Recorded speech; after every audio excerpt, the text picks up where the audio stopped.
tous et bienvenue au stade de la Grande Team, où se côtoient talent, abnégation, finesse et technique. En défense, nous aurons la rigueur et l'intelligence de placement incarnée par la grande et belle Yellow. L'entrejeu sera l'affaire d'un grand joueur dont les contrôles orientés ont bâti l'image d'un champion, Roger Stéphane. Dans les buts, le chevronné gardien, dans les réflexes, ont sauvé cette superbe équipe, Jojo. Sur le banc de touche, il y aura la présence de remplaçants de luxe, tels que Henri Jo et Dorgelès Kofi. Au milieu, on aura la maestria, la technique hors pair de la capitaine, qui illuminera son équipe, Tia. Et ce soir, celui qui va occuper la pointe de l'attaque est un serial buteur. Il sera l'arme fatale pour accrocher la victoire, vous l'aurez compris. Molokoko Didier sera ce soir dans la Grande Team. Bonsoir à tous, bonsoir à toutes. Bienvenue dans la Grande Team, bienvenue sur la 3. Oui, aujourd'hui c'est vendredi et c'est la dernière de la semaine. Donc vous avez vu, hein, l'ambiance est donnée, le ton de l'émission est donné. Asseyez-vous, messieurs, dames. Voilà. Eh oui, la Grande Team est prête à vous faire passer 90 bonnes minutes. On va parler de toute l'actualité sportive. Notre équipe est là. Yellow est avec nous. Molokoko Didier est également de la partie. Jojo, notre Roger Stéphane. Et puis, un banc de touche que tout le monde nous envie. Ouais. Dorgelès Kofi et Henri Jo qui sont là. Alors les gars, ça y est, vous êtes bien échauffés et tout? Ouais. Ou non, il vous en reste encore un petit peu. Hein. Il vous reste un petit peu de temps pour vous échauffer. Donc allez-y, hein, retournez en coulisses, voilà. Et puis vous revenez tout à l'heure. Il n'y a pas de souci. Et ben voilà, on va passer un très bon moment. Allez, vous connaissez tout le monde, l'équipe est présentée. Alors c'est parti pour la Grande Team. Eh ben oui, notre invité de ce soir, Molokoko DJ. Bonsoir, comment allez-vous? Bonsoir Tia, ça va très bien. Je suis très content de te revoir. Ça faisait longtemps. Ben oui, hein. Bonsoir à tout le monde. Avec cette période de coronavirus, chacun est chez soi, c'est pas terrible, évident, ouais. hein. On est confinés, on bosse pas. Ouais. C'est dommage, mais... On bosse à la maison. Hein. On bosse à la maison, ouais. La musique, on lâche pas la musique. La musique nous permet d'affronter tout ça, de nous surpasser, et puis bon, voilà. Alors, Molokoko, c'est vrai que on parle sport, hein, dans cette émission, on parle beaucoup de football. Est-ce que vous avez une histoire particulière avec le football? Oui, particulièrement, on va pas exagérer un peu, mais... un peu plus jeune, j'ai poussé le ballon. C'est une aventure très agréable. Oui. Et puis bon, voilà, football, musique, bon, voilà. Ça fait partie de ma vie. Ouais. Le sport représente combien d'heures par jour, par semaine? Enfin, je ne sais pas comment on peut évaluer ça, mais ouais. Vous pratiquez beaucoup de sport, vous avez le temps de pratiquer ou quand pas? Quand même, surtout au foot, parce que, bon, après, vous connaissez notre métier, hein, on est tout le temps en boîte et tout. Quand vous rentrez à la maison, c'est vraiment pas évident de s'y mettre. Mais on trouve quand même le moyen de faire du sport, parce que le sport, c'est la santé. C'est ça, voilà. C'est ça. Alors, vous participez souvent à des matchs de gala, hein, avec d'autres artistes. Est-ce que parmi tous les artistes, voilà, on voit, hein, à l'écran, on reconnaît quelques têtes, hein? Ouais, on en Kérosène, je vois Ramatoulaye. Aboboulé, paix à son âme. C'est ça. C'est une très belle photo. Est-ce que parmi tous les artistes, il y en a qui auraient pu faire une grande carrière footballistique? Bien sûr. Je vais citer pêle-mêle Éric Patron, Henri-Jacques Desmarabouts, Arsenal, Kérosène. Voilà, en tout cas, de très bons joueurs. Après, chacun a choisi sa voie, mais on arrive quand même à se retrouver un jour sur 7 pour parler football, pour pratiquer le football, parce que ça a été une première passion. Donc voilà, quoi. D'accord. Eh bien, super. Oui. Non, tout va bien. Tout va bien? Très content de l'avoir avec nous. Depuis le temps qu'on l'écoute, très content de l'avoir avec nous. Moi, pareil, moi. C'est ça. Parce que je dois vous dire la vérité, hein, c'est que Roger Stéphane, avant, pendant, après l'émission, eh bien, il écoute beaucoup Molokoko DJ. Merci. Et aujourd'hui, il est impressionné. Je suis très heureux. Molokoko, c'est en tanzanien. Hein. Ah bon? Oui, Seigneur. Et qu'est-ce que ça veut dire? Ça veut dire sauce graine. Sauce graine en tanzanien. Ah, ben voilà. Au moins, sauce graine là-bas. Bon, alors, Molokoko, est-ce qu'il vous arrive d'aller au stade de temps en temps ici en Côte d'Ivoire? Oui, très rarement, à cause de mon programme un peu chargé. Avant, j'y allais, mais pour les circonstances que vous savez, c'est compliqué. Mais à la maison, quand même, je suis. À la maison, quand même, je suis... Alors, vous soutenez quelle équipe?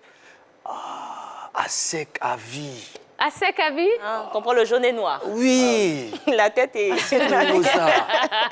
Je dis, les parents nous ont transmis ce virus-là. Donc, moi, depuis tout petit, ASEC, jusqu'à là, ASEC Mimosa. Mais vous êtes devenu une équipe quelconque. Hein. Vous faites laminer par le RCA tout le temps. ASEC Et puis une Mimosa. petite équipe de l'Africa. ASEC Mimosa. Une petite équipe de l'Africa, vous gagnez aussi tout ça. Ça arrive.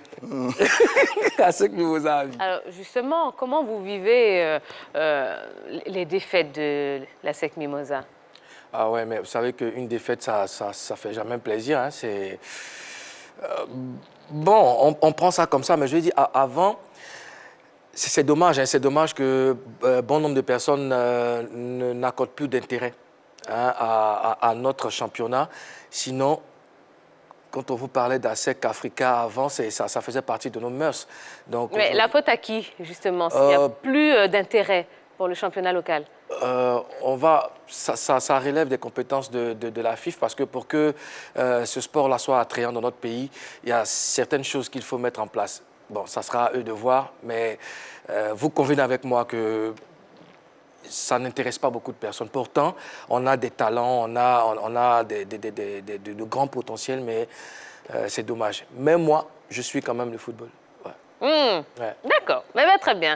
Donc, mesdames et messieurs, ce soir, nous avons le plaisir de recevoir DJ Moulou-Coucou. Moulou-Coucou, pour la petite histoire, c'est une ville du Nicaragua. Ouais, c'est ça. C'est ça? Ouais, c'est ça. Et c'est pour ça que vous avez choisi ce Non, j'ai découvert plus tard. Ah, ben voilà. Donc, Moulou-Coucou DJ, qui est avec nous sur le plateau de la Grande Team. Si vous avez des questions à lui poser, eh bien, ça se passe tout simplement sur la page Facebook de la 3.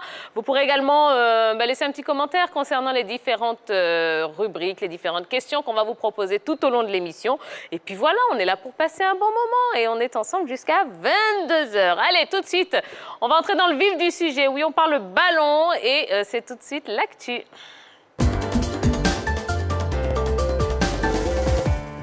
L'actu de ce soir, Roger Stéphane. Oui, on va parler du football en général. Et le football est encore au cœur des réformes. Entre calendrier et gestion, Gianni Infantino, le président de la FIFA, veut des changements. Et oui, Gianni Infantino qui veut changer le football. Alors, est-ce que la FIFA doit imposer un nombre de matchs par saison à toutes ses associations membres?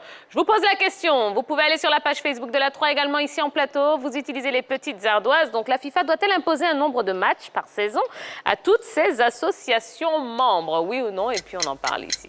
Je vais juste vous montrer ça. Bah oui, hier, on recevait Délis Simon sur le plateau de la Grande Team. Il a dédicacé un ballon qu'on mettra en jeu très bientôt. L'un d'entre vous pourra repartir avec ce ballon dédicacé par Délis Simon. Voilà. Allez, on y va, on lève les ardoises. Donc, j'ai de oui, de non. Oh, ben ça m'arrange, ça arrange mes affaires. Moulou-Coucou DJ. Non, bon, ok. Le temps que vous entriez dans le match, Moulou-Coucou. Qui a dit oui? Non. Bon, d'accord, je commence. Allez, Jojo. Effectivement, tout dépend du budget de la FIFA. Hein. Si la FIFA a un bon budget trimestriel, effectivement, il faut imposer des matchs, des trucs comme ça. C'est ce que je pense. Non, vous n'avez pas compris la question. Est-ce que la FIFA doit imposer un nombre de matchs par saison à toutes ces associations membres? Effectivement, c'est l'institution qui gouverne. Eh bien, elle peut imposer des matchs, il n'y a pas de souci. Ça ne dérange pas. Eh bien, si elle impose et puis son budget va avec, moi, je ne pense pas que ça va déranger quelque chose. Yellow. J'ai dit non parce que ça n'a rien à voir avec le budget. Et puis parce que chaque fédération n'a pas le même nombre de clubs. Par exemple, en Côte d'Ivoire, on a 14 clubs en Ligue 1 professionnelle. Par contre, en Angleterre, on a par exemple 20 clubs. Donc, c'est différent. On ne peut pas coller le nombre de matchs de 20 clubs par rapport au nombre de matchs de 14 clubs. Ensuite, c'est par rapport aussi aux raisons climatiques. Par exemple, si en Europe, il y a l'hiver, chez nous, il y a le beau temps, il y a l'été, c'est sûr que les matchs ne pourront pas se jouer en même temps. Donc, il y aura forcément décalage par rapport au climat que par rapport au nombre de clubs et aux fédérations. Je suis un peu d'avis. Non, vous n'êtes pas d'avis, vous avez dit. Mais moi, je pense que c'est peut-être à cause de la pandémie que, je ne sais pas, peut-être qu'ils ont essayé d'aménager un programme. Mais tant que ça... Enfin, après, il y aura certainement un vote. Ça va arranger certains, ça ne va pas arranger d'autres, mais ils vont trouver le juste milieu. Donc, voilà. Non, j'ai mis non parce que je pense en fait au comment. Comment ça va se faire? Toute la difficulté réside là. Les championnats n'ont pas les mêmes nombres de clubs. et ne peuvent pas avoir la même longueur. En Europe, par exemple, vous avez 18 et 20 clubs pour les grands championnats. Mais ailleurs, vous avez 16. En Suisse, par exemple, vous avez 10 clubs. En Côte d'Ivoire, vous en avez 14. Toute la difficulté est là. Donc, comment faire? Parce que quand vous allez en Angleterre, par exemple, vous avez, on va dire, 8 grandes divisions entre la Première Ligue et les autres. Et en bas, vous avez encore beaucoup de divisions. Et à Saint-Marin, par exemple, vous avez une seule division de 15 clubs. À partir de ce moment-là, l'harmonisation sur la durée et sur le nombre de compétitions, ça va être un vrai casse-tête pour la FIFA. C'est pour ça que j'ai dit non, parce que je pense que dans la pratique, ça va être extrêmement difficile. C'est ça. Et puis sur le plan financier aussi, hein, le président donc Infantino veut imposer une transparence totale en dictant des règles de bonne gouvernance.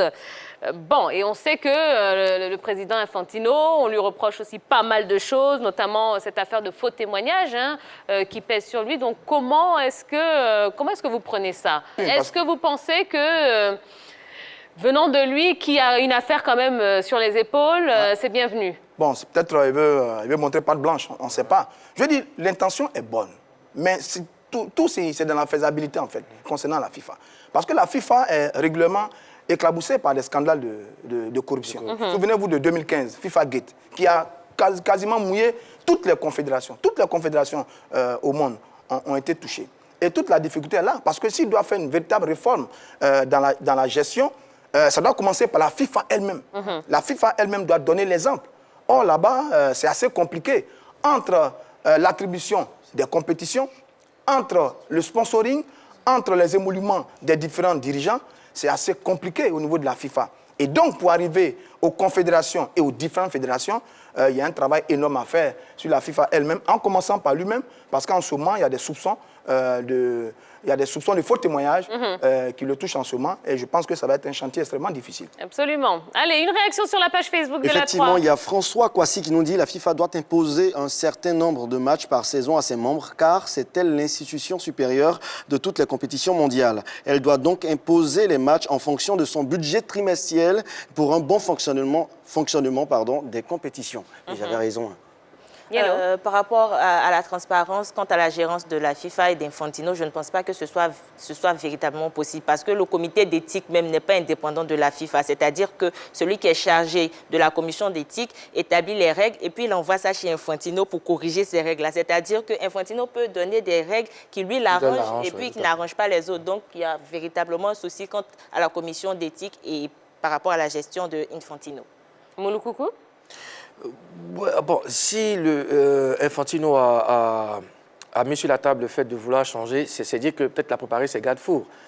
Il est conscient de toutes les conséquences, donc il a certainement des solutions. C'est pour ça qu'il en a parlé. Donc après, lui et son groupe trouveront peut-être des solutions. Oui, mais ce qui est juste aussi, c'est que la FIFA a ce souci, parce que, je dis généralement, les saisons commencent en août et prennent fin entre mai et juin, généralement, pour la plupart des grands championnats européens et pour également quelques fédérations sur le continent africain. C'est juste. Et sur ça, sur le nombre de matchs, par exemple, en Europe, en une saison, vous êtes entre 50 et 60 matchs. Quand on tient compte du championnat, des coupes et de la Ligue des champions, vous êtes entre 50 et 60 matchs. Sur le continent africain, on est autour de 40 matchs. Et d'ailleurs, nous, au plan local, on a créé la Coupe de la Ligue pour essayer d'augmenter un peu le nombre de compétitions, le nombre de matchs pour nos équipes. Et on est autour de 40. Donc, il y a un effort qui est fait. Mais dans la faisabilité aussi, pour toutes les fédérations, c'est difficile. Parce que quand vous prenez des pays comme Andorre, comme l'Islande, comme Saint-Marin, que j'ai cité tout à l'heure, on peut pas harmoniser le nombre de matchs. C'est assez difficile. Mais bon, ils ont le mérite au moins de vouloir s'attaquer à un chantier qui est difficile. Parce qu'à la vérité, il faut qu'on arrive un jour à trouver les solutions pour qu'on puisse tout harmoniser et qu'on peut tous évoluer dans le même canevas. Allez, voilà.